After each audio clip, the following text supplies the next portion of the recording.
નમસ્કાર મિત્રો, ફરી એક વખત સ્વાગત છે તમારી પોતાની યુટ્યુબ ચેનલ પર। આજે આપણે ધોરણ 9ના હિન્દી વિષયના પાઠ નંબર 4 કર્ણ કા જીવ દર્શન જેના સ્વાધ્યાયનું સંપૂર્ણ સોલ્યુશન જોશું। આપણે આ ચેનલ પર ધોરણ 9ના હિન્દી વિષયના બધા જ પાઠના સ્વાધ્યાયના સોલ્યુશનના વિડીયોની લિંક ડિસ્ક્રિપ્શન બોક્સમાં આપેલ છે। તો જોઈએ આપણે તેનું સોલ્યુશન। પ્રશ્न नंबर 1, ऊंचे स्वर में पढ़िए और वाक्य में प्रयोग कीजिए।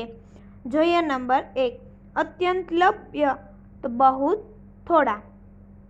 वाक्य बनसे सांसारिक भोग विलास अत्यल्प सुख देते हैं।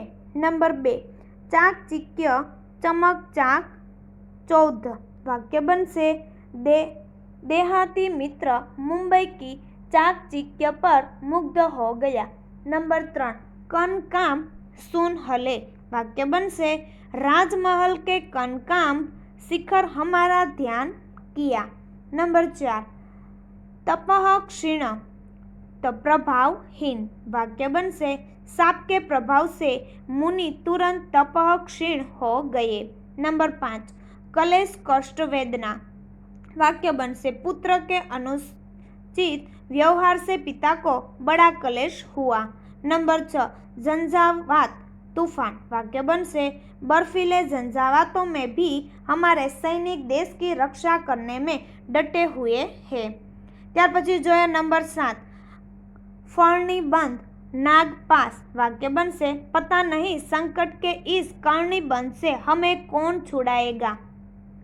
त्यार पछी जोया प्रश्न नंबर 2, संक्षेप में उत्तर लिखिए। જોઈએ नंबर 1, वैभव से क्या प्राप्त होता है। तो जवाब आवશે वैभव से मनुष्य को ढेर सारी चिंताएं और थोड़ी सी हंसी खुशी प्राप्त होती है। इसके अतिरिक्त उसे चमक दमक दिखाने का अवसर और क्षणिक भोग विलास प्राप्त होता है। त्यार पछी જોઈએ नंबर 2, धन संपत्ति किस लिए है। तो जवाब आवશે धन संपत्ति परोपकार के लिए है। नंबर 3, सुख समृद्धि के अधिक मानव का क्या होता है। तो जवाब आवશે सुख समृद्धि के अधीन मानव का तेज प्रभाव दिन प्रतिदिन क्षीण होता जाता है और उसकी दुर्दशा होती है। नंबर 4, फरनी बंद से कौन छुड़ाते हैं। तो जवाब आवશે फरनी बंद से गरुड़ जैसे साहसी और वीर पुरुष ही छुड़ाते हैं। त्यार पछी जो प्रश्न नंबर 3, निम्नलिखित काव्य पंक्तियों का आश्रय स्पष्ट कीजिए। જોઈએ नंबर 1, અહીં એક કાવ્ય પંક્તિ આપેલી છે તેનો આપણે આશ્રય સ્પષ્ટ કરવાનો છે। તો જોઈએ તે નીચે, कर्ण श्री कृष्ण से कहता है कि ये केशव आप मुझे राज्य देने का प्रलोभन दे रहे हैं, परंतु मैं वैभव विलास का जीवन पसंद नहीं करता।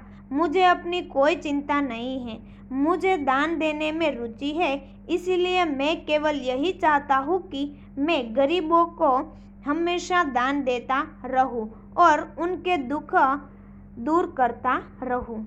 त्यार पछी જોઈએ नंबर 2, काव्य पंक्ति आपेलू है तेनो आपणे જોઈએ नीचे।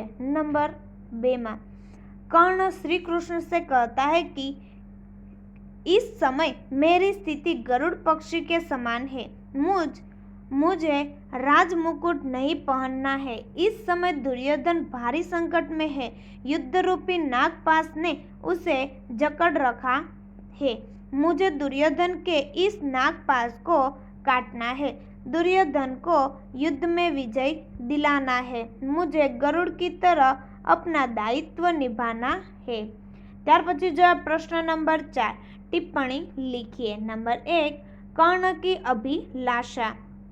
तो जो जब कर्ण दानी पुरुष है, वह प्रतिदिन जरूरतमंद लोगों को दान देता है, उसे राज्य पाने की इच्छा नहीं है, वैभव पाकर भोग विलास में जीना उसके स्वभाव के विरुद्ध है, वह दयालु और उदार वृत्ति का है, गरीबों के प्रति उसके मन में करुणा है, उसकी यही अभिलाषा है कि वह अपनी दान वृत्ति से निर्धनों का दुख दूर करता रहे। त्यार पछी जो नंबर 2, कर्ण का मित्र धर्म। तो जवाब आवશે कर्ण का जीवन अन्याय और अपमान से भरा हुआ था। एक दुर्योधन ने ही उसे सम्मान दिया और उसे अपना मित्र बनाया। कर्ण दुर्योधन के इस उपकार को कभी नहीं भूल पाया। महाभारत को युद्ध शुरू होने से पहले श्री कृष्ण उसे पांडव पक्ष में लेने गए। उन्होंने उसे राज्य देने का प्रलोभन भी दिया, परंतु कर्ण ने उनका प्रभाव अस्वीकार कर दिया। उसने दुर्योधन का साथ छोड़ने से स्पष्ट इनकार कर दिया। इस प्रकार कर्ण ने दुर्योधन के प्रति अपने मित्र धर्म का पालन किया। ત્યાર પછી जो प्रश्न नंबर 5, विरोधी शब्द लिखिए। नंबर 1 निर्मल तो मलिन, नंबर 2 निर्धन तो धनवान, नंबर 3 प्रबुद्ध तो कम, नंबर 4 कोमल तो कठोर, नंबर 5 अमृत तो विष। ત્યાર પછી जो है प्रश्न नंबर 6, निम्नलिखित शब्दों के समानार्थी शब्द कोष्टक से ढूंढकर उन शब्दों का वाक्य में प्रयोग कीजिए। અહીં જે શબ્દો આપેલા છે તેને આપણે કોષ્ટકમાં શોધી અને તેના વાક્ય પ્રયોગ કરવાના છે। તો જોઈએ તેમાં નંબર 1 સુખોપભોગ તો વિલાસ, નંબર 2 હથેલી તો કરતલ, નંબર 3 પ્રચુર તો પ્રભુત, નંબર 4 દરજ તો દરાર, નંબર 5 આધી તો અધડ, નંબર 6 પાની તો વારી, નંબર 7 ગરલ તો વિષ। ત્યાર પછી जो है प्रश्न नंबर 7, अंदाज अपना अपना मत स्पष्ट कीजिए। तो जो ये नंबर 1, यदि कोई जरूरतमंद इंसान आपसे मदद मांगे तो आप क्या करेंगे? तो जवाब है, यदि कोई जरूरतमंद इंसान मुझे मदद मांगे तो पहले मैं उसकी ज़रूरत के बारे में पूछूंगा। यदि मुझे उसकी ज़रूरत सच्ची लगी तो मैं अवश्य उसकी मदद करूँगा। मदद करने में यदि दूसरों के सहयोग की आवश्यकता हुई तो उनका सहयोग भी लेने में मैं संकोच नहीं करूँगा। त्यार पछी जो है नंबर 2, आपको पता चले कि आपका दोस्त संकट में फंसा हुआ है तो आप क्या करेंगे? तो जवाब से, संकट में पड़े हुए मित्र की मदद करना मेरा कर्तव्य है। इस कर्तव्य का पालन करके ही मैं मित्र धर्म को निभा सकता हूँ, अपने आप को सच्चा दोस्त साबित कर सकता हूँ। इसीलिए संकट में पड़े हुए मित्र को संकट से छुड़ाने में कोई कसर न रखूँगा। त्यार पछी जो है नंबर 3, आपके पास जरूरत से ज़्यादा धन संपत्ति है तो आप क्या करोगे?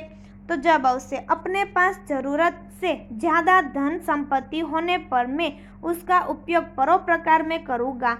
मैं अनाथ आश्रम में वहाँ के जरूरतमंद को उनकी ज़रूरी चीज़ें खरीद कर ला दूँगा।